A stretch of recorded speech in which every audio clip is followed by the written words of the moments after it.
Hello students, welcome back to my YouTube channel. आज हम लोग स्टडी कर रहे हैं निमोनिया के बारे में। निमोनिया जो डिज़ीज़ है इसके बारे में, और ये डिज़ीज़ की सीरीज़ चल रही है, आपकी रोगों के बारे में चल रहे हैं। काफ़ी सारे रोगों के बारे में हम लोग डिस्कशन कर चुके हैं।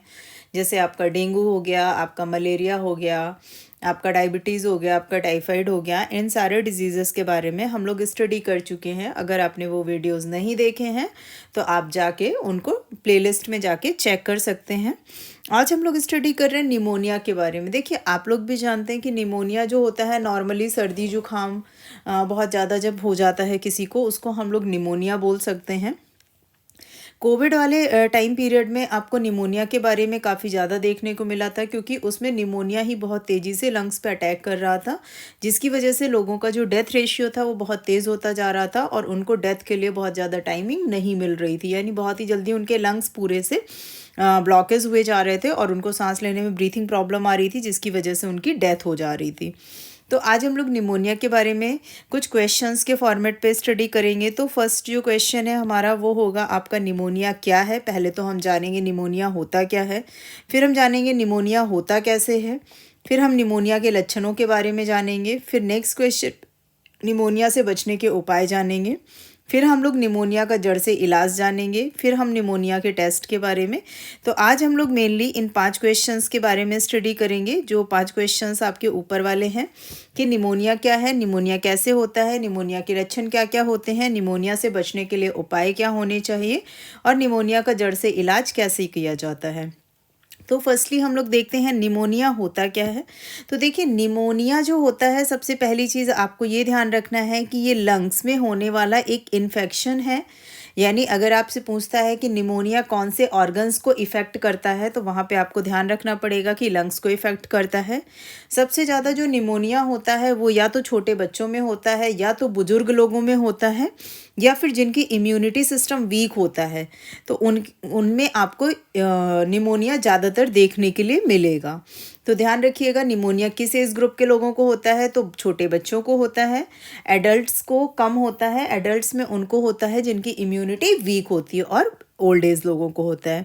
इसके अलावा ये जो होता है, जब बैक्टीरिया, वायरस या फिर फंगस या फिर और कोई भी जर्म्स जो होते हैं वो जब लंग्स पे अटैक कर देते हैं, तो जो हमारे लंग्स में एल्वोलाई होती हैं, जिनको हम लोग वायु थैली बोलते हैं, ये गुब्बारे के समान संरचना होती है। जो एल्वोलाइज होती है इस तरीके से, जैसे ये आपकी ब्रांचेस यहाँ पे काफ़ी सारी डिवाइड्स हो जाएंगी, तो ये इनमें क्या होते हैं, एक इस तरीके से छोटे छोटे बैलून्स लाइक स्ट्रक्चर होते हैं। तो जब हम लोग सांस लेते हैं तो ये फूलते और सिकुड़ते हैं, जैसे गुब्बारा होता है। अगर आपके पिच के गुब्बारे की बात करें तो ऐसा होगा, और अगर उसी गुब्बारे के फूले की बात करें तो कुछ इस तरीके का आपको दिखाई देता है।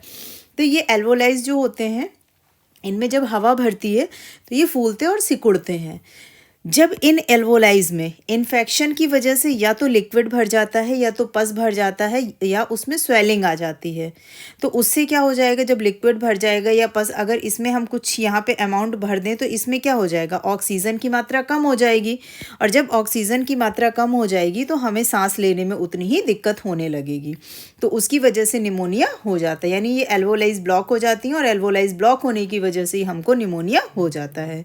और जब ऑक्सीजन की मात्रा कम होती चली जाएगी तो धीरे धीरे करके हमको सांस लेने में दिक्कत होती जाएगी, और अगर बिल्कुल ब्लॉकेज हो गई तो उस कंडीशन पे हमारी डेथ भी हो सकती है।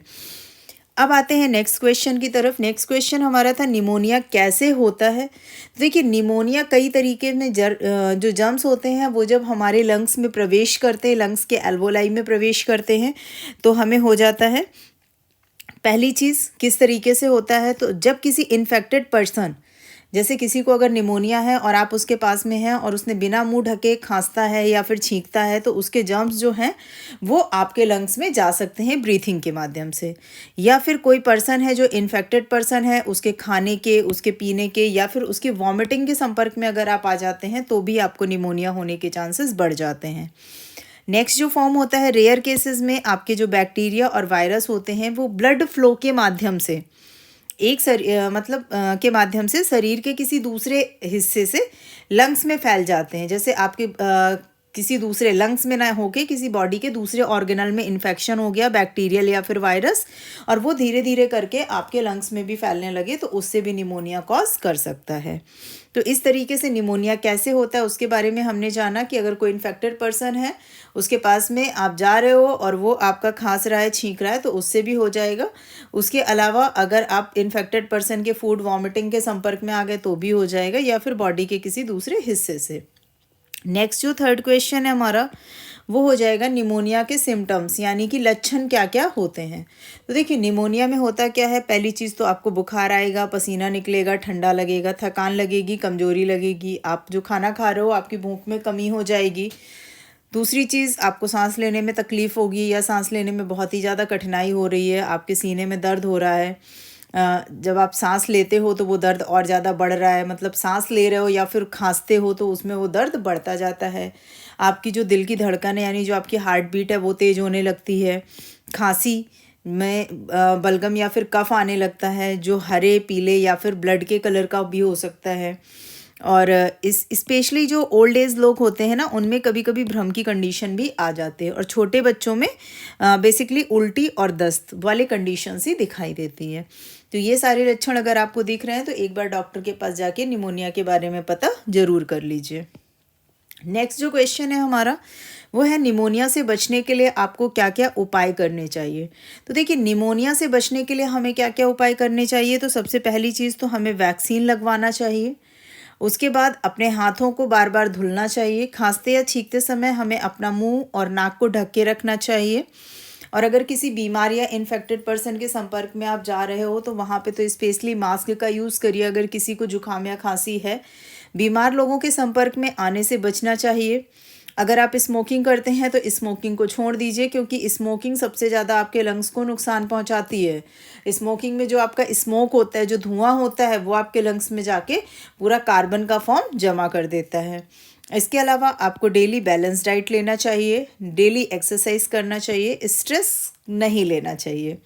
इसके अलावा अगर आप डायबिटिक हैं या फिर कोई पुरानी लंग से रिलेटेड आपको डिजीज़ है तो वहाँ पे आप डॉक्टर से ट्रीटमेंट ले लीजिए, क्योंकि अगर आप डॉक्टर से ट्रीटमेंट नहीं लेते हैं तो आपको निमोनिया होने के चांसेस बढ़ जाते हैं।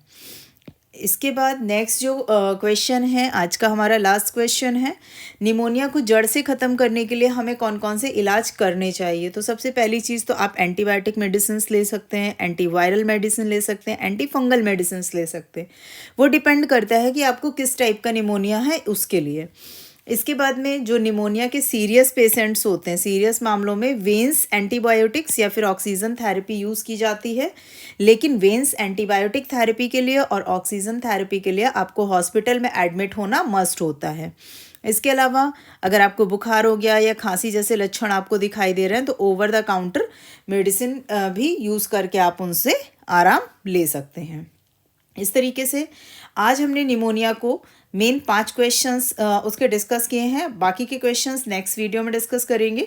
तो निमोनिया क्या है, निमोनिया कैसे होता है, निमोनिया के लक्षण क्या क्या होते हैं, निमोनिया से आप बचने के लिए क्या क्या उपाय कर सकते हैं, और निमोनिया को जड़ से ख़त्म करने के लिए क्या उपाय कर सकते हैं। वीडियो पसंद आया हो तो लाइक करें, दोस्तों के साथ में शेयर करें, और ऐसे ही और वीडियोज़ देखने के लिए चैनल सब्सक्राइब करना बिल्कुल भी ना भूलें। Thanks for watching.